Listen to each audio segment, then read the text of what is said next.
day 867 of this Trump administration, and just hours from now, the president will represent all of us, the American people, at events to commemorate the 75th anniversary of the D-Day invasion of Normandy. And as they so often do, tonight the New York Times sums up the president we have watched during his first 3 days of this overseas trip. He quoted Roosevelt and gently greeted frail veterans at a D-Day commemoration, hours after proclaiming Bette Midler a psycho and Charles Schumer a creep. He exalted soldiers' bravery while dismissing his avoidance of service in Vietnam, calling it a country nobody heard of. He toasted Britain's Queen at a Buckingham Palace banquet after calling London's mayor a loser. Before leaving the UK for his golf resort in Ireland, the president sat down for a wide-ranging interview, it turns out, with his friend and former Celebrity Apprentice contestant Piers Morgan, who these days is the host of Good Morning Britain. And among the many topics the two of them covered was Trump's military deferments during the Vietnam War. You were not able to serve in Vietnam because of a bone spur condition in your feet. Do you wish you'd been able to serve? Would you like to have served your country? Well, I was never a fan of that war, I'll be honest with you. I thought it was a terrible war. I thought it was very far away. Nobody ever, you know, you're talking about Vietnam, and at that time, this isn't like I'm fighting against Nazi Germany. We're fighting against Hitler. Would you like to have served generally, perhaps in another? I would not have minded that at all. I would have been honored, but I think I make up for it right now. Look, $700 billion I gave last year, and then this year $716 billion. And I think I'm making up for it rapidly because we're rebuilding our military. The interview also covered Trump's thoughts on a possible war with Iran, his view of Hitler and Winston Churchill, and what the president told the Queen about her nation's next prime minister. And I was saying to the Queen last night, the choice of your next prime minister is a very important choice. Prince Charles, you really have to get it right. But do you see similarities in yourself to Winston Churchill? What I see with him is he was able to handle pressure very well. I mean, people forget that at that time, Hitler was virtually unstoppable. He was going through countries like cheese. A lot of war drums beating about Iran. Do you think you will need to take military action? There's always a chance. Do I want to? No, I'd rather not, but there's always a chance. I'd like to end the interview. We have a little gift for you. Good. Because we're in the Churchill War Rooms. Right. This is where Britain's greatest leader fought the war. And he used to wear these famous hats. It's beautiful. And so we've had one made for you. I like it. This is a Churchill hat, exactly in the style he used to wear it. Very good. Let me try this on. Please try it on. That'd be great. No, it's a little big. Well, we can get that. That's fantastic. While meeting this afternoon with Ireland's Prime Minister, Trump turned his attention back to a growing political crisis at home, his threat to impose tariffs on Mexico unless Mexico stems the flow of migrants coming to the U.S. southern border illegally. I think Mexico has to step up, and if they don't, tariffs will go on. They're swamping up, they're coming up by the millions. Mexico can stop it. They have to stop it. Otherwise, we just won't be able to do business. It's a very simple thing. And I think they will stop it. I think they want to do something. I think they want to make a deal. And they sent their top people to try and do it. We'll see what happens today. We should know something. Also tonight, after senior officials from the White House and the Mexican government both met for about an hour and a half, ending with no agreement, the president wrote, talks with Mexico will resume tomorrow with the understanding that if no agreement is reached, tariffs at the 5% level will begin on Monday, with monthly increases as per schedule. The higher the tariffs go, the higher the number of companies that will move back to the USA. Republican senators opposed to the tariffs warn the White House they are prepared to block Trump's move.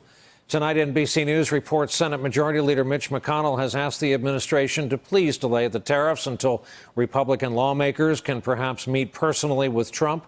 Meanwhile, over in the House, the talk of impeachment is not dying down. There are now over 60 members of Congress in favor of opening an inquiry. Today, Speaker Pelosi warned there's no guarantee that impeachment would automatically mean the end of this presidency.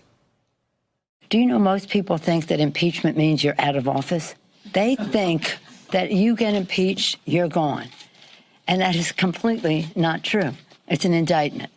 So when you're impeaching somebody, you want to make sure you have the strongest possible indictment, because it's not the means to the end that people think. All you do, vote to impeach, bye-bye, birdie. Our last bit of news here is news on the House Democrats' efforts to get special counsel Robert Mueller to testify in person. House Judiciary Committee Chairman Gerald Nadler was sounding optimistic today. Let's just say that I'm confident it'll come in soon. Will you need to subpoena him to make that happen? We may. We will if we have to. How much longer will you wait to subpoena him? I'm not going to comment. Not too much. Here for our leadoff discussion on a Wednesday night, Peter Baker, chief White House correspondent for the New York Times, Tal Koppen, Washington correspondent for the San Francisco Chronicle, Philip Rucker, Pulitzer Prize-winning White House bureau chief for the Washington Post, and here in our New York studios, Jeremy Bash, former chief of staff at CIA and the Pentagon, former chief counsel for the House Intelligence Committee. Jeremy, with you here in New York, I'd like to begin with you. What kind of message has our president sent the world these past 3 days? An erratic one, an uncertain one. Now, on the 75th anniversary of D-Day, an American president should symbolize confronting tyranny. He should symbolize the union between the United States and our transatlantic allies. He should symbolize confronting aggression, confronting the anti-democratic forces, which are very much alive and well in the form of Vladimir Putin in Russia and elsewhere in the world. But instead, Brian, the president is sending erratic tweets criticizing the royal family, making comments about things that have nothing to do with his trip or the solemnity of this day. And I think it really detracts. It detracts from our observance of the 75th anniversary of D-Day and the heroism and bravery of the people who stormed those beaches to keep the free world free. And it also detracts ultimately from American security, because I think it sows doubt in everybody on the continent as to whether or not America and the American president can be relied upon, trusted upon during very chaotic times. Peter Baker, in your reporting, do you think there has ever been any effort in-house to get this president to be a more composed figure, especially going into a day like tomorrow? People are already holding their breath as to which Donald Trump we're going to get.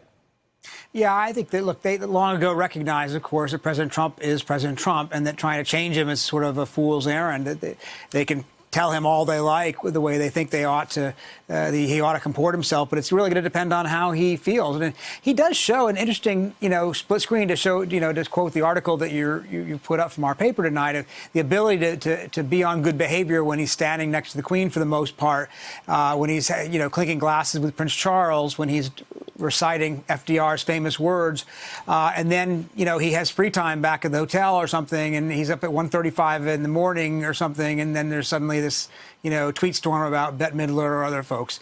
And it's just it's this very jarring contrast between, the presidential and the non-presidential. And that's been the characteristic trait of his presidency now for 2.5 years. And Phil Rucker, we saw again in the Piers Morgan interview, he welcomes new topics as new conversational opportunities.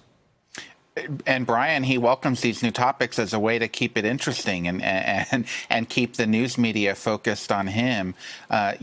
Most presidents, when they travel overseas, have a very carefully scripted and choreographed message that they plan to deliver on behalf of the United States, and they organize their trip based around presenting that image. With Trump, it's whatever comes at him, he's going to respond to, whether it's that monologue about the Vietnam War, which went into all sorts of areas, or his comments on climate change. It was really striking, for example, that he said that he was so surprised that Prince Charles would be focused on climate change for future generations and not just focused on himself. Well, of course, most people who lead countries focus on the citizens of their countries and the future generations. But look, President Trump is just taking what's coming at him, and it started before he even left the United States with the comment about Meghan Markle being nasty. Hey, Tal, take us to the Mexican border by way of what looked like the Roosevelt Room. Are these meetings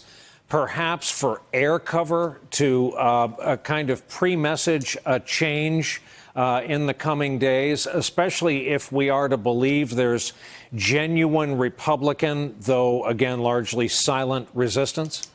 This one is a really hard one to game out, Brian, and it's because, this is one of those areas where Trump is just so unpredictable. I spoke with, in particular, California's House Republicans. There are now just 7 of them, but I chased down as many of them as I could, and all of them said they don't want the tariffs to go on, but they said that Trump has the right to sort of threaten it to bring Mexico to the table. But keep in mind, important context here, Mexico has been steadily stepping up its efforts to work with the U.S. to interdict migrants in their country for years. They have actually been deporting more migrants than the U.S. in some recent years, tens of thousands a year. They're offering tens of thousands more now asylum in Mexico or other kinds of visas to stay. They're taking them away from the border. They are doing a great deal. What they don't want to do is to have to completely militarize their own country. And there are routes that are completely controlled by the cartels, that this has been a persistent problem for Mexico. And so, on the one hand, you could sort of see this as an effort